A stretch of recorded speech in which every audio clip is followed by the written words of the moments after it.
السلام علیکم ورحمۃ اللہ وبرکاتہ۔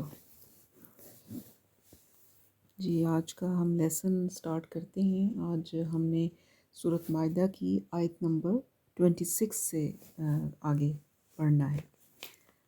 تو لیسن سٹارٹ کرنے سے پہلے ایز یوزول کوئی چھوٹی سی بات، کوئی حدیث، کچھ اس طرح کا ہمارا ہوتا ہے عام طور پہ۔ تو آج ایک بڑی پیاری سی بات ایک میری نظر سے گزری، وہ آپ سے بھی شیئر کرنا چاہ رہی ہوں کہ ایک بزرگ ہیں، ان کا یہ ایک طرح سے کال ہے کہ دنیا کا سب سے خوبصورت انسان کون ہے۔ تو انہوں نے فرمایا کہ دنیا کا سب سے خوبصورت انسان وہ ہے کہ جس سے بات کرنا آسان ہو، جس سے مشکل میں مدد مانگنا آسان ہو، اور جو دوسروں کے دکھ درد میں شامل رہے، جو آنسو پوچھنا جانتا ہو، جو مرہم بننا اور مرہم لگانا جانتا ہو۔ اگر آپ ایسے انسان ہیں تو یقیناً اللہ نے آپ کو خاص بنایا ہے۔ تو اپنا جائزہ لیں اور کوشش کریں کہ یہ خوبیاں جو ہیں یہ ہمارے اندر بھی شامل ہو جائیں، کہ ہم بھی دنیا کے خوبصورت انسان بن جائیں۔ خوبصورتی ظاہری خوبصورتی نہیں ہوتی، وہ تو ایک وقت آتا ہے ختم ہو جاتی ہے۔ اصل خوبصورتی جو ہے وہ اندر کی خوبصورتی ہوتی ہے، اور اندر کی خوبصورتی بھی یہ والی کہ انسان، آپ نے دیکھا ہوگا کہ جو انسان لوگوں کی جتنی مدد کرتا ہے، جتنا ان کے ساتھ اس کا بیہیویئر اچھا ہوتا ہے، اس کا اخلاق اچھا ہوتا ہے، وہ اتنا ہی زیادہ اچھا لگنے لگ جاتا ہے، چاہے وہ ظاہری طور پر خوبصورت نہ بھی ہو۔ اور کئی دفعہ ایسا ہوتا ہے کہ بہت خوبصورت انسان جب اس کا بیہیویئر اتنا گندا ہوتا ہے تو وہ انسان خوبصورتی ہوتے ہوئے بھی دل کو نہیں بھاتا۔ تو اللہ تعالیٰ ہمیں بھی ایسا انسان بننے کی توفیق دے۔ ہم نے اپنا جائزہ لینا ہے کہ ہم بھی لوگوں کے زخموں پہ مرہم رکھ سکیں، ان کی باتوں کو سن سکیں۔ ایک ایسا انسان جو دوسروں کی بات کو صرف سن لیتا ہے دھیان سے، توجہ سے۔ مشکل حل کرنا تو اللہ کا کام ہے، لیکن کسی کی بات کو سن لینا اور اس کو تسلی دے دینا کہ میں تمہارے ساتھ ہوں، یہ بہت بڑا کام ہے، اگلے بندے کو، بہت گرے ہوئے بندے کو کھڑا کر دینے والا کام ہے۔ تو اللہ ہمیں بھی اس طرح کا انسان بننے کی توفیق عطا فرمائے۔ ہمارا دین بھی ہم سے یہی چاہتا ہے۔ چلیں اب ہم اپنا لیسن پڑھتے ہیں۔ سب سے پہلے ہم لفظی ترجمہ یعنی ٹرانسلیشن لکھیں گے اور پھر اس کی تھوڑی سی ڈیٹیل کریں گے تاکہ ہمیں آیتوں کی اچھی طرح سمجھ بھی آ جائے اور وہ کس کانٹیکسٹ میں نازل ہوئی ہیں وہ بھی پتہ چل جائے۔ اعوذ باللہ من الشیطان الرجیم، بسم اللہ الرحمن الرحیم۔ رب اشرح لی صدری ویسر لی امری واحلل عقدۃ من لسانی یفقہوا قولی۔ جی سورۃ مائدہ آیت نمبر 26۔ قال، اس نے کہا، فَإِنَّهَا، پس، اِنَّا یقیناً، ہا یہ، پس یقیناً یہ، یعنی یہ کیا، یہ زمین، بریکٹ میں زمین لکھ لیں، یہ زمین، محرمتن، حرام کر دی گئی، علیہم، علی پر، ہم ان پر، یعنی بنی اسرائیل پر، اربعین، 40، سنتاً، سال، یعنی 40 سال تک یہ زمین ان پر حرام کر دی گئی۔ کون سی زمین؟ وہ فلسطین کی زمین، کہ جس کے بارے میں کہا تھا پچھلی آیتوں میں، کہا تھا نا کہ اللہ تعالیٰ نے کہا تھا کہ اس زمین کو فتح کرو، لڑو ان سے، اور ان لوگوں نے جانے سے انکار کر دیا تھا۔ تو اس انکار کی سزا کے طور پر وہ زمین اللہ تعالیٰ نے ان کے لیے 40 سالوں تک کے لیے حرام کر دی۔ یتی ہونا، بھٹکتے پھریں گے، اور یا جو شروع کا ہے اس کا مطلب ہوتا ہے وہ بھٹکتے پھریں گے، یہ مضارع ہے کیونکہ اس میں مضارع کی علامت موجود ہے یا۔ اور آپ کو یاد ہوگا کہ مضارع کا ترجمہ عام طور پر ہم حال میں کرتے ہیں یا پھر مستقبل میں کرتے ہیں۔ وہ بھٹکتے پھریں گے، فی میں، الارضی، زمین میں،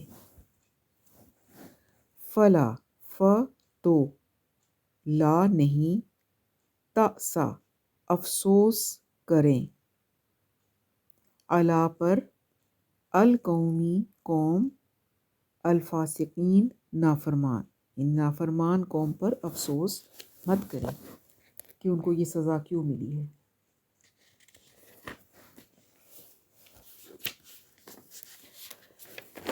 وَاتْلُو وا اور اتلو سنائیں، اور سنائیں، علیہم علا پر، ہم ان پر یا انہیں، کیا سنائیں؟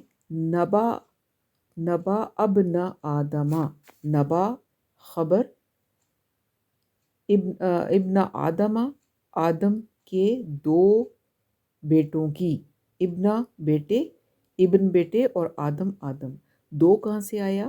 یہ جو یا آئی ہے چھوٹی سی، یہ پھر گرامر کا اصول آتا ہے، اس لیے میں نے چونکہ آپ کو گرامر کے بارے میں ہم نے زیادہ نہیں پڑھا تو اس لیے اس کو میں ابھی ڈیٹیل بتاتی بھی نہیں، آپ پھر وہ پریشان ہوں گے۔ تو اس کو آپ یاد کر لیں، آدم کے دو بیٹوں کی خبر سنائیں، بالحق کی، ساتھ، حق حق حق کے ساتھ، یعنی سچی سچی بالکل صحیح، اس جب قربا پیش کی دونوں نے، جب یہ میں نے آپ کو بتایا تھا کہ جب اینڈ پہ الف آ جاتی، جیسے قربا کے ساتھ الف آ گئی، با زبر الف با، تو یہاں اس سے مراد بھی مثنیٰ ہوتی ہے، یعنی دو، ان دونوں نے پیش کی قربانن قربانی، فتقبلا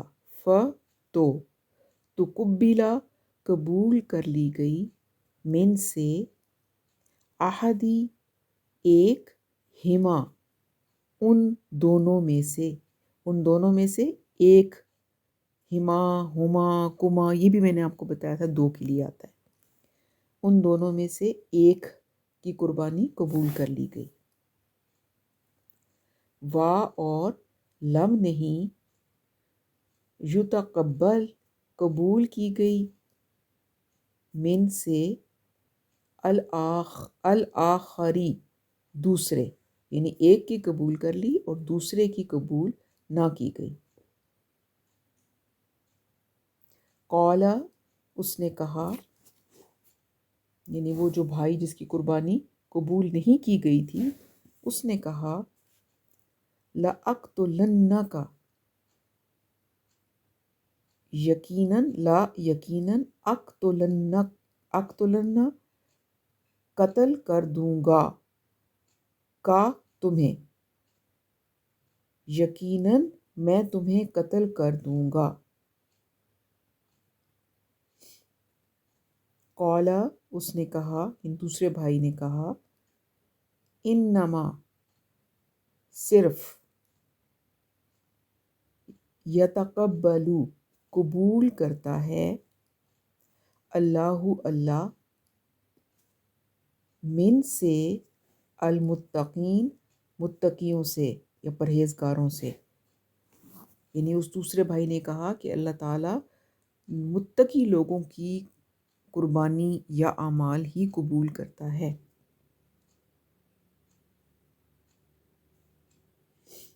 لَإِن، لام البتہ، ان اگر، لَإِن البتہ اگر، بسطت تم بڑھاؤ گے، بسط بڑھانا، اور یہ تا کے اوپر جو زبر ہے یہاں پر، کیونکہ یہاں پر دو تے ہیں کیونکہ اوپر شد آ گئی ہے، تو ایک تے تو بسط کے ساتھ مل گئی، ہاں، اور دوسری تے جو ہے جس کے اوپر زبر ہے، اس کا مطلب ہوتا ہے تم، اور تم مرد کے لیے، اور اگر زیر ہوتی تب بھی مطلب تم ہوتا، لیکن وہ عورت کے لیے، فیمیل کے لیے ہوتا۔ البتہ اگر تم بڑھاؤ گے، الیہ، الا طرف، اور چھوٹی یہ جس کو یائے متکلم کہتے ہیں، میری طرف، الیہ میری طرف، یدک یدا ید ہاتھ اور کا اپنا اپنا ہاتھ. لتقتلنی لی تاکہ تک تولا تم قتل کرو. شروع میں جو تا ہے اس کا مطلب ہے تم، اور تک تولا قتل سے نکلا ہے، تم قتل کرو. نی پھر چھوٹی یہ آ گئی جائے متکلم مجھے. تو اس کے کتنے پارٹس بن گئے؟ لام زیر لی تاکہ، تا تم، قتلا قتل کرو، اور نی مجھے، تاکہ تم مجھے قتل کرو. اس نیت سے اگر تم میری طرف ہاتھ بڑھاؤ گے تو کیا ہوگا؟ ماں نہیں، ماں کا مطلب نہیں بھی ہوتا ہے. ماں نہیں، انا میں، نہیں میں، بباسطن بڑھانے والا، یدیہ ید وہی ہاتھ اور آگے چھوٹی یہ یا متکلم، میرا، مجھ سے، اپنا. تو یہاں پر آ جائے گا اپنا ہاتھ، یدیہ اپنا ہاتھ، الی کا الا طرف، کا تمہاری، تمہاری طرف. یعنی میں تمہاری طرف، اگر تم قتل کی نیت سے میری طرف ہاتھ بڑھاؤ گے تو میں تمہاری طرف ہاتھ نہیں بڑھاؤں گا کہ تمہیں قتل کروں. لِأَقْتُلَکَ، لِأَقْتُلَ قتل کروں، کا تمہیں، کہ تمہیں قتل کروں. انی یقیناً، اور آگئی پھر یا متکلم میں، یقیناً میں، اخاف ڈرتا ہوں، اللہ اللہ سے، رب العالمین رب ہے، العالمین تمام جہانوں کا. انی یقیناً، اور پھر یا متکلم میں، یقیناً میں، اریدو چاہتا ہوں، ان کے،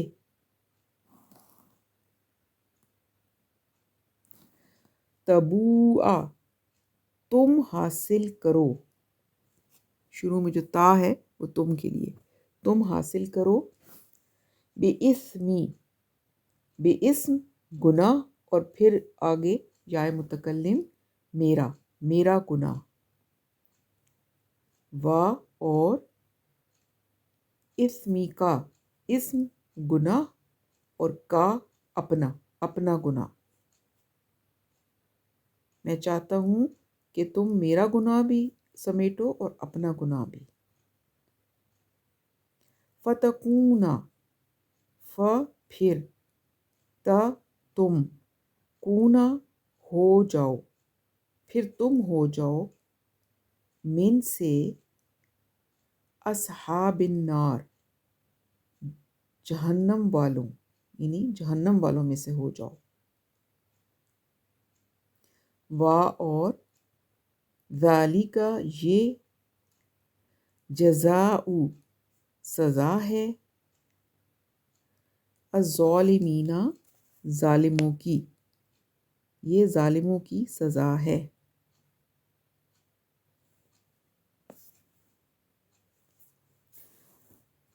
فتوعت، پھر، طوعت راضی کیا، لہو لام لیے، ہو اس کو، پھر راضی کیا اس کو، نفس ہو، نفس ہو اس کا، اس کے نفس نے، کس پہ راضی کیا؟ قتلا قتل پر، اخی بھائی، ہی اپنے بھائی کے. پھر اس کو اپنے بھائی کے قتل پر اس کے نفس نے راضی کیا. فَقَتَلَهُ، تو، قتل قتل کر دیا، ہو اس کو، تو اس نے اس کو قتل کر دیا.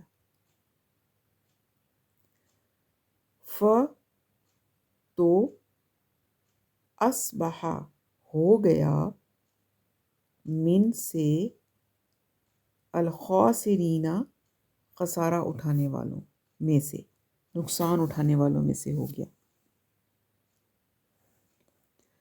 فبعث، پھر، بعث بھیجا، اللہ اللہ نے، غراباً ایک کوا، یبحثو، یبحثو کوریدتا تھا، کوریدتا تھا، وہ جو کوا تھا وہ کوریدتا تھا، فی میں، الارضی زمین، زمین میں، یعنی کھودتا تھا وہ زمین کو، کس لیے؟ لے یوریہو، لے یوریہو، لام زیر لی، تاکہ، یوریا وہ دکھائے، ہو اسے، تاکہ وہ دکھائے اسے، یعنی وہ کوا جو ہے وہ اس بھائی کو دکھائے، کیا دکھائے؟ کیفا کیسے، یواری وہ چھپائے، سوءتا لاش، اخی ہی، اخی بھائی، ہی اپنے، اپنے بھائی کی، کہ وہ اپنے بھائی کی لاش کیسے چھپائے، یہ ایک کوے نے زمین کھود کر اس کو بتایا کہ ایسے۔ قال، اس نے کہا، یعنی وہ جو قاتل بھائی تھا اس نے کہا، یا ویلتا، یہ عربی کا محاورہ ہے، ہائے افسوس مجھ پر،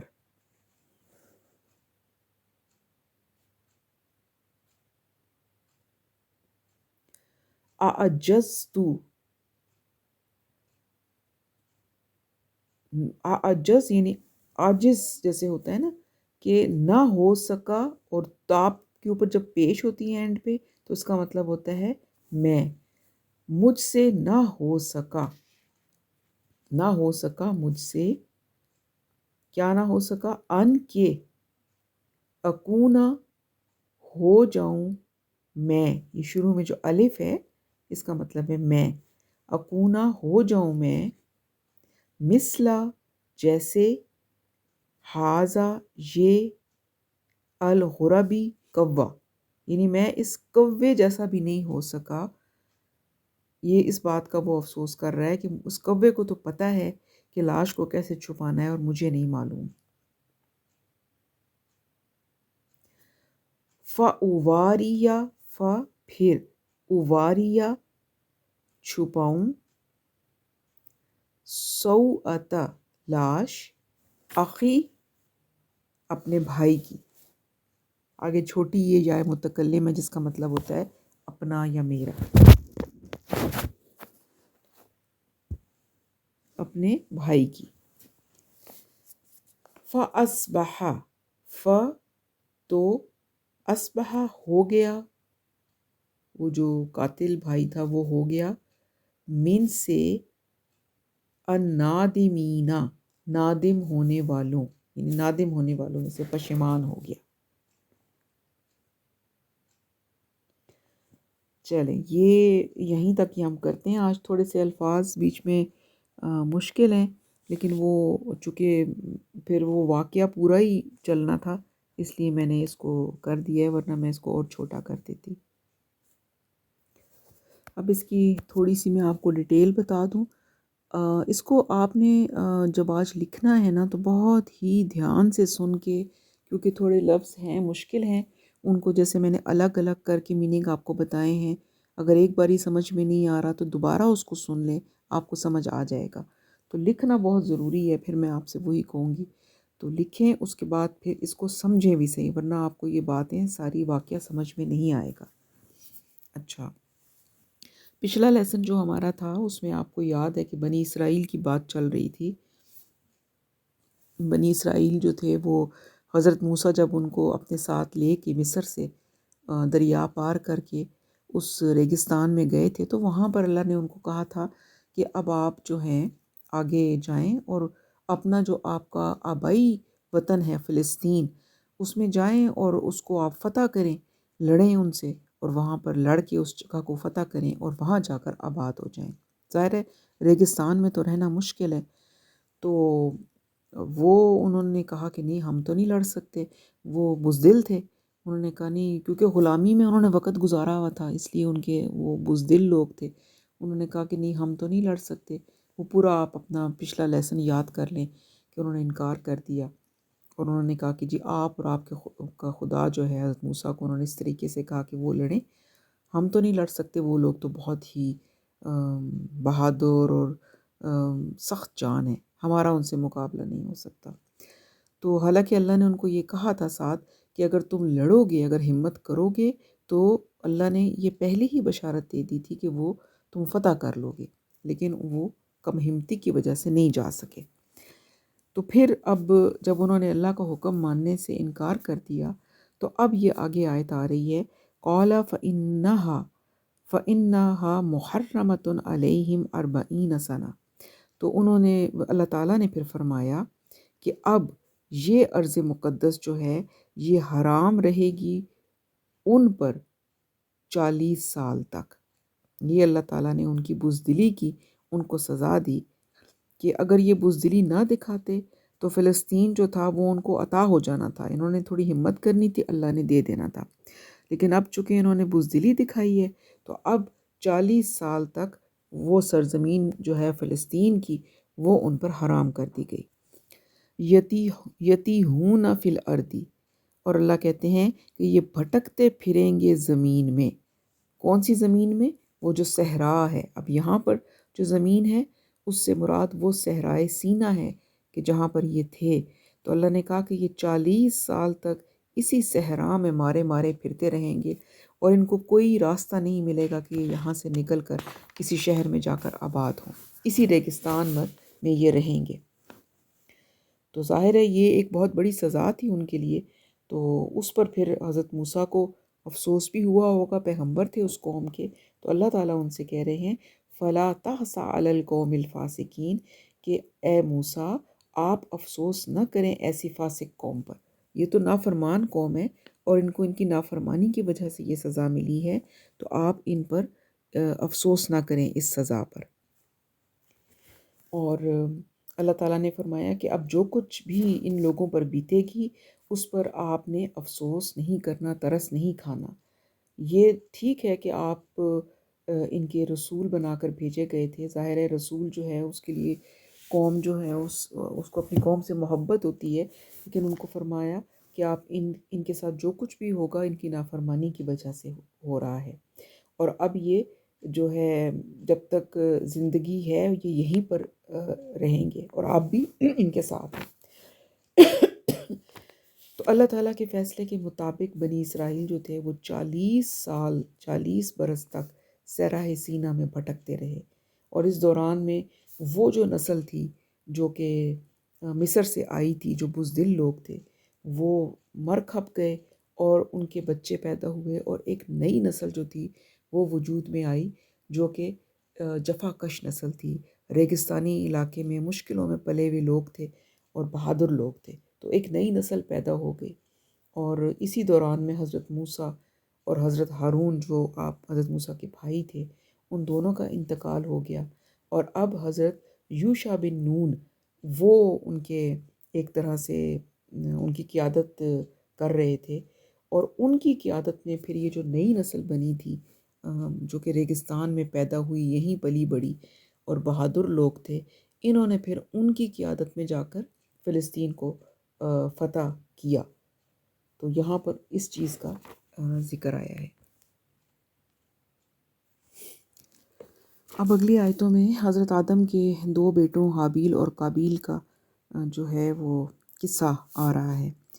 تو آپ کو میں نے پہلے بھی بتایا تھا کہ قرآن پاک جو ہے اس میں کوئی ٹاپک وائز چیزیں نہیں چلتی، مختلف جگہوں پر یعنی فوراً ٹاپکس چینج ہو جاتے ہیں، اور ہر واقعے میں، ہر پچھلی بات میں جو اللہ تعالیٰ بتاتے ہیں اس میں ہمارے لیے کوئی نہ کوئی لیسن ہوتا ہے، کوئی نہ کوئی سبق ہوتا ہے، اور وہ ہم نے اس میں سے لینا ہوتا ہے۔ تو یہاں پر اللہ تعالیٰ فرما رہے ہیں کہ وَاتْلُ عَلَيْهِمْ نَبَأَ ابْنَ آدَمَ بِالْحَقِّ، کہ اے نبی صلی اللہ علیہ وسلم ان کو آدم کے 2 بیٹوں کا قصہ سنائیں حق کے ساتھ۔ اب یہ جو خطاب ہے یہ حضرت موسیٰ سے نہیں ہے بلکہ نبی صلی اللہ علیہ وسلم سے ہے۔ تو فرمایا کہ آپ یہ جو لوگ ہیں مکہ کے قرآن پاک سن رہے ہیں، آپ ان کو اس قرآن کے ذریعے آدم علیہ السلام کے 2 بیٹوں کا قصہ سنائیں۔ اس قربا قربانن، جبکہ ان دونوں نے قربانی پیش کی، تو ہوا کیا؟ تو ان میں سے ایک کی قربانی قبول کر لی گئی جبکہ دوسرے کی قربانی قبول نہیں کی گئی۔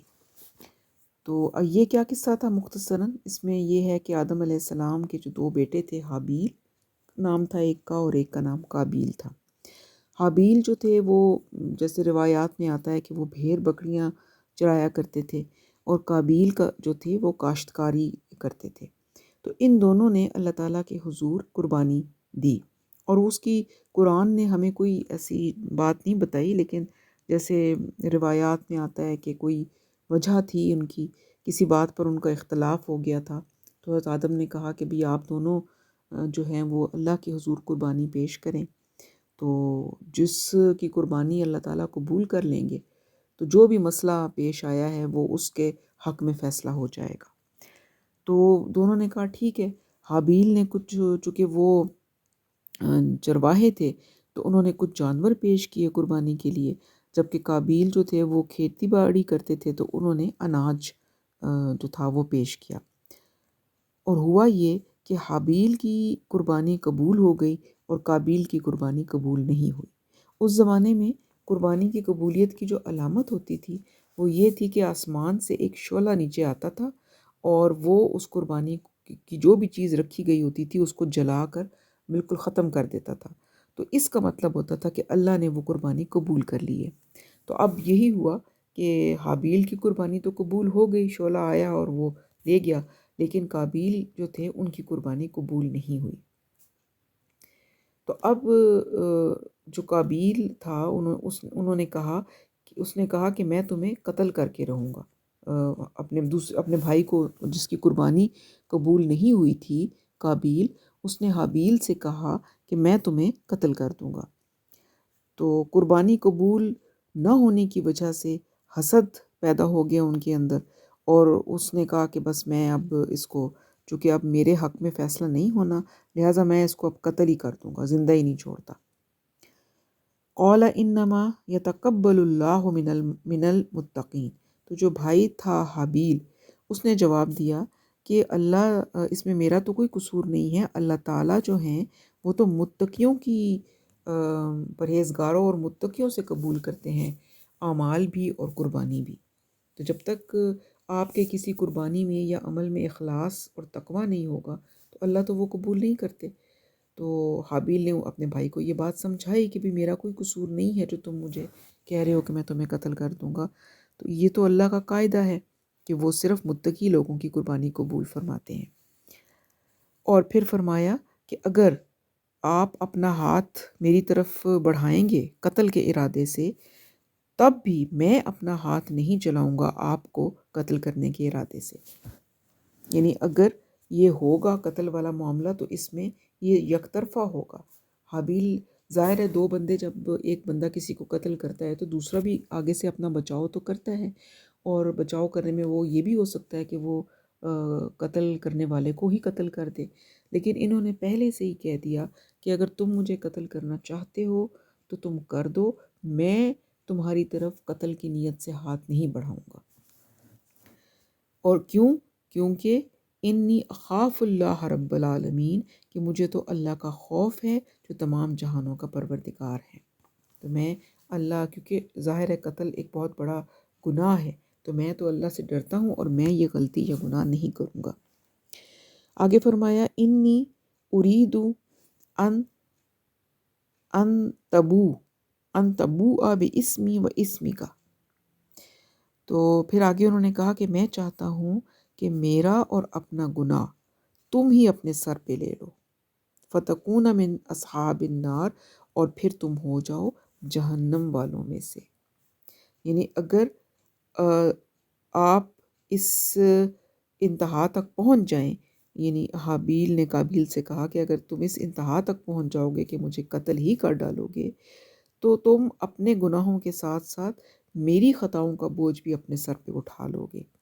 کیونکہ ایک بے گناہ انسان کو قتل کرنے والا گویا مقتول کے تمام گناہوں کا بوجھ بھی اپنے سر اٹھا لیتا ہے، یہ بھی اس کے گناہ بھی اس کے سر پر ڈال دیے جاتے ہیں۔ یعنی اگر آپ مجھے ناحق قتل کریں گے تو میرے گناہوں کا وبال بھی آپ ہی کے سر پہ ہوگا۔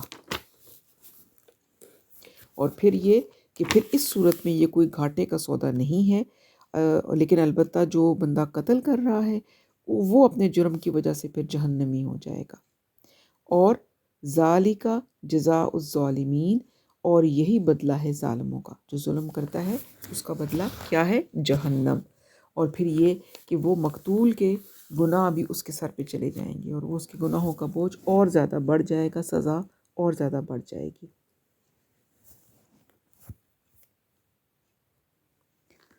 فَطَوَّعَتْ لَهُ نَفْسُهُ قَتْلَ أَخِيهِ، پھر کیا ہوا؟ پھر اس کے نفس نے آمادہ کر ہی دیا اسے اپنے بھائی کے قتل پر۔ تو اس سے کیا پتہ چل رہا ہے کہ پھر ظاہر ہے قابیل کے اندر ایک، جب بھی کوئی انسان برائی کرنے لگتا ہے تو اندر ایک اچھائی کا اور برائی دونوں پائی جاتی ہیں، تو دونوں میں کوئی کشمکش، کوئی جنگ ہوئی ہوگی کہ دل میں یہ بھی خیال آتا ہوگا کہ نہیں قتل نہیں کرنا، اور جو ظاہر ہے خون کا رشتہ تھا، بھائی تھا، اور نیکی کا جذبہ بھی انسان کے اندر ہوتا ہے، اللہ کا خوف بھی کسی حد تک ہوتا ہے، تو وہ یہ چیز اس کو قتل کرنے سے روکتی تھی۔ اور دوسری طرف شیطانی ترغیب، حسد کی آگ، نفسانی خواہشات کی اکساہٹ، یہ سب چیزیں تھیں، تو ان دونوں میں کچھ کشمکش ہوئی، اور پھر ہوا یہ کہ آخر کار وہ جو نفس تھا شیطانی وہ جیت گیا، اور انہوں نے قابیل نے حابیل کو قتل کر دیا۔ جب کر دیا فَقَتَلَهُ فَأَصْبَحَ مِنَ الْخَاسِرِينَ، تو اس نے اسے قتل کر دیا اور ہو گیا خسارہ اٹھانے والوں میں سے، یعنی اس نے خسارے کا سودا کر دیا۔ ظاہر ہے جہنم بھی مل گئی اور ان کے گناہوں کا بوجھ بھی، تو ظاہر ہے خسارہ ہے، کیونکہ اصل کامیابی اور اصل خسارہ جو ہے وہ جنت اور جہنم کی شکل میں ہے۔ پھر کیا ہوا؟ قتل تو ہو گیا، اب یہ کہ اس کو سمجھ بھی نہیں آ رہی تھی کہ میں اب بھائی کی جو لاش ہے اس کا کیا کروں، کہاں چھپاؤں، کہاں رکھوں، اس کا کیا کروں۔ اس میں سے ظاہر ہے اگر پڑی بھی ہوگی تو اسمیل آنے لگ گئی ہوگی یا کچھ اس طرح کے معاملات ہوں گے، تو اس کی سمجھ میں نہیں آ رہا تھا۔ تو پھر کیا ہوا کہ اللہ تعالیٰ نے ایک کوا بھیجا جو زمین کو کھودنے لگا اپنی چونچ سے۔ یہ پہلا خون تھا جو کہ نسل آدم میں ہوا۔ قابیل نے حابیل کا جو قتل کیا تھا یہ پہلا قتل تھا، تو ظاہر سی بات ہے کہ اس قتل، جو پہلا قتل تھا یا پہلی موت تھی، تو سمجھ تو نہیں آ رہی تھی کہ اس باڈی کا اب کیا کیا جائے، تو پھر کیسے اس کو ڈسپوز آف کیا جائے۔ تو پھر اللہ تعالیٰ نے اس کا طریقہ بتایا کہ ایک کوے کو بھیجا اور اس نے اپنی چونچ سے زمین کو کھودنا شروع کر دیا، اور تاکہ اللہ اسے دکھا دے اپنے بھائی کی لاش کو کیسے چھپائے۔ یعنی اس کے سامنے جب کوے نے زمین کو کھودا تو اللہ نے پھر اس کے دل میں بھی ڈال دیا، اس نے دیکھا کہ یہ طریقہ ہے کہ میں زمین کو کھود کے اور اس میں لاش کو ڈسپوز آف کر دوں۔ تو کوے کے زمین کھودنے کے عمل سے اسے سمجھ آ گئی کہ زمین کھود کر لاش کو دفن کیا جا سکتا ہے۔ جب اس نے یہ دیکھا تو اس نے کیا کہا؟ اس نے کہا ہائے میری شامت، میں اس کوے جیسا بھی نہ ہو سکا کہ اپنے بھائی کی لاش کو چھپا دیتا۔ پھر اس کو بہت افسوس ہوا، کچھ ندامت، گناہ تو انسان کر بیٹھتا ہے لیکن گناہ کے بعد کچھ ندامت تو ہوتی ہے۔ پھر بھائی تھا، جب بھائی کو مار دیا، ختم کر دیا، تو ہو سکتا ہے دل میں یہ بھی افسوس ہو کہ یہ میں نے کیا کر دیا، اور پھر یہ ندامت بھی ہوئی کہ میں تو اس کوے جیسا بھی نہیں تھا، میرے اندر تو اتنی بھی عقل نہیں تھی کہ میں خود سے اس کی لاش کو ہی کسی طریقے سے ڈسپوز آف کر سکتا۔ فَأَصْبَحَ مِنَ النَّادِمِينَ، اور پھر وہ بہت ہی پشیمان ہوا۔ اس احساس پر اس کے اندر پھر بڑی ندامت پیدا ہو گئی کہ یہ میں نے کیا کر دیا، کہ ایک تو لاش چھپانے کے قابل بھی نہیں ہوں اور پھر بھائی کو قتل کر دیا، اور بس حسد میں آ کر۔ اسی لیے کہتے ہیں نا غصہ اور حسد جو ہے اس سے بچنا چاہیے، یہ فوری طور پر انسان جب اس پہ قابو نہیں پاتا تو یہ انسان پہ قابو پا لیتے ہیں اور اس انسان سے بہت غلط فیصلے کروا دیتے ہیں، اور بعد میں جب غصہ ٹھنڈا ہوتا ہے، جب حسد کی آگ کم ہو جاتی ہے، تو انسان کے پاس سوائے پچھتاوے کے اور کچھ بھی نہیں بچتا۔ تو ابھی یہ سلسلہ آگے چل رہا ہے، انشاءاللہ اگلے لیسن میں پھر ہم اس کو آگے کنٹینیو کریں گے۔ جو کچھ بھی ہم نے پڑھا ہے اللہ اس پر عمل کی توفیق دے، اور اگر بتانے میں مجھ سے کوئی غلطی ہوئی ہو تو اللہ تعالیٰ مجھے معاف فرمائے۔ سبحانک اللہم و بحمدک، نشہد ان لا الہ الا انت، نستغفرک و نتوب الیک۔ السلام علیکم ورحمۃ اللہ وبرکاتہ۔